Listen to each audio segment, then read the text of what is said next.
We are representatives of Canadian Oil Sands Network for Research and Development, CONRAD for short, and CAPP, Canadian Association of Petroleum Producers. The main thing that you need to know is that we are in support of the Enbridge pipeline project to build the Northern Gateway pipeline.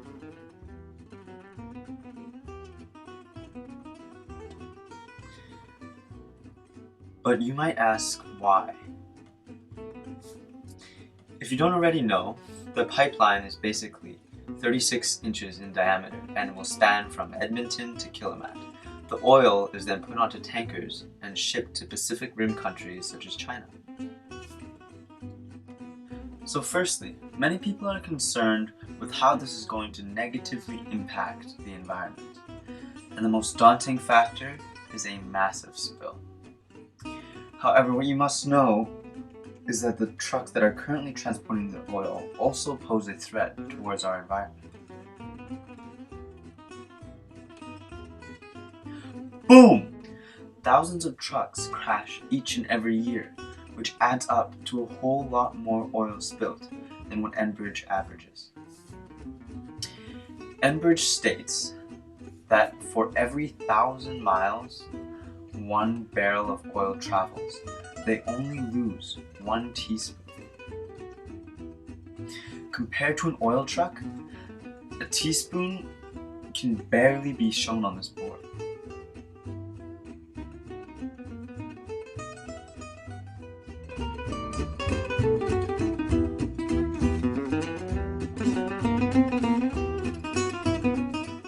You may think that building this would have a huge impact on the landscape, but in fact, the pipeline would reduce the impact. You would only have to build 2 very short tunnels and a narrow pipeline, compared to a multi-lane highway to transport the oil. And through making these highways, more explosives, which we just don't think is a very good idea.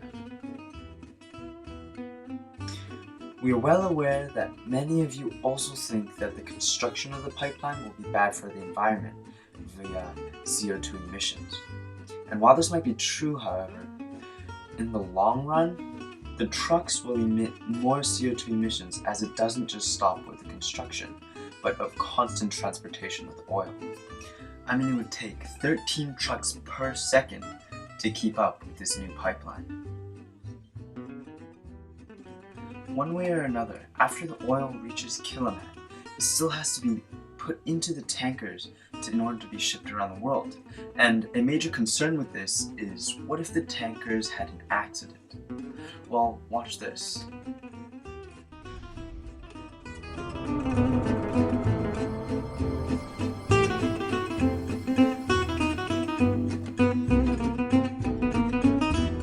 Since the early 1960s, Jerry Asplund has worked on the water. At the height of his career, Jerry was in charge of Arco Marine's tanker fleet and looked after the transportation of crude oil worldwide. In the wake of the Exxon Valdez incident, he was inspired to push for changes and improvements to the marine transportation system around the world. Jerry became an advocate for tanker safety.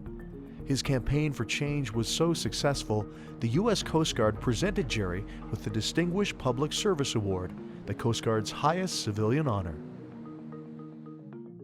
When I get involved in these types of projects, the very first thing I ask my client to do before I'll commit to the project is say, I want to see if we can safely navigate the vessel up to the terminal and back to the ocean.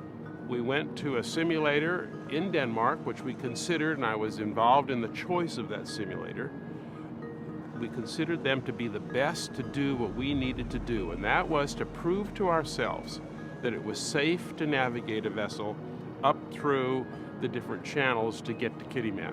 If you visit places in Sweden and Norway where they have similar archipelagos, waterways, channels, it's very similar to what we have on the west coast here.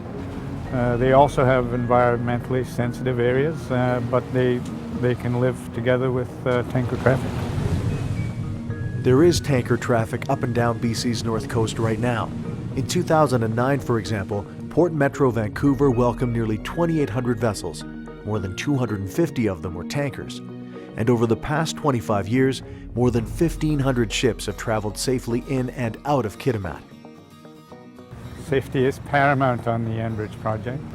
It's absolutely vital that we minimize any possible risk of events that might happen along the channel.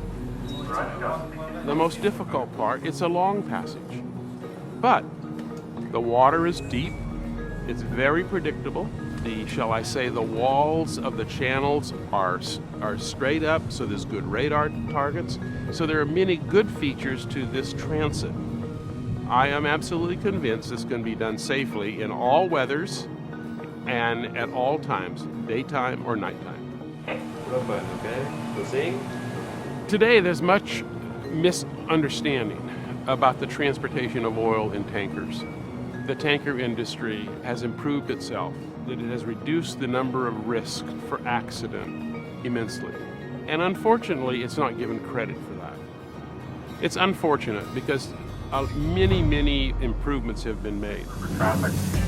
Back in the 70s, 80s, there were many tanker spills. Today, there are very few tanker spills, and in fact, if you look at the statistics, spills from tankers are almost at the bottom of the list of sources of oil that have been unintentionally spilled on the ocean. The Northern Gateway project will lead to improvements to the Douglas Channel that will make it safer not just for tankers, but for everyone.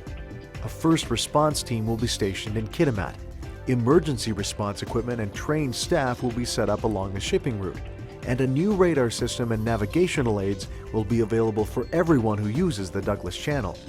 The tankers themselves will be escorted by the most powerful tugboats on the West Coast, which will also carry emergency response and firefighting equipment. There'll be 2 pilots in each ship, which will mean we'll have 2 extra sets of eyes on the bridge to be sure where they're going. Pilots provide local knowledge. They're very familiar with the seaway, the port. They will assist the ship's crew in making this long trip. It is long, it is considered long. It will take about 10 hours. We have decided to cut back on the speeds. Speeds will run somewhere between 8 and 12 knots. And the reason for that is that there are certain places where you may want to go just a little bit faster for better steerage way, other places where you want to slow down because of wake, or to allow better assistance and power from the escorting tugboats. But I want to reassure everybody that this route, without all these additional improvements, was very safe with the modern tanker today.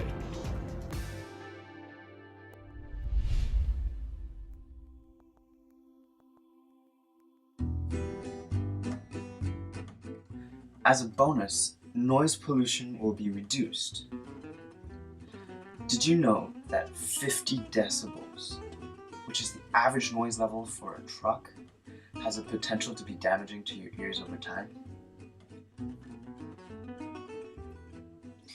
Enbridge would also provide jobs for all Canadians, not just in the field of construction, but management as well. They would also be providing the surrounding First Nations people with a substantial financial boost, giving them ownership of about 10% of the project. Now, let's do some math. If you take 10% of 5.5 billion, that'll just give you under $300 million, which over a period of 30 years is $9.3 million a year. That's a huge sum of money. This would also provide a financial expansion and economic growth in Canada, like it should. It would allow Canada to trade oil with the Pacific Rim countries at a considerably higher price.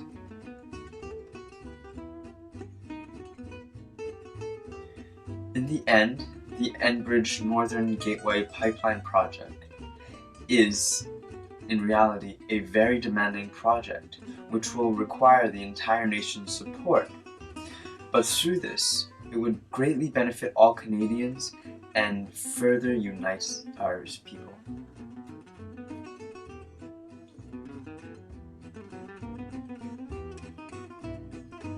you for watching our project.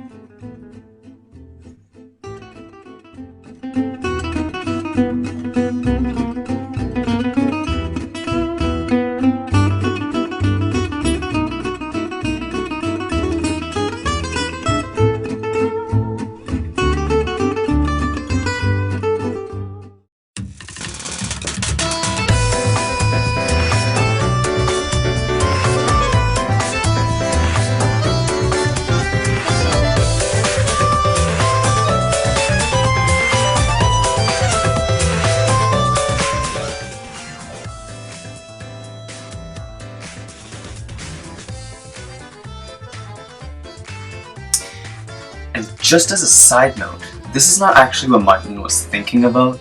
This is what he was watching on his computer while I was slaving away drawing the project.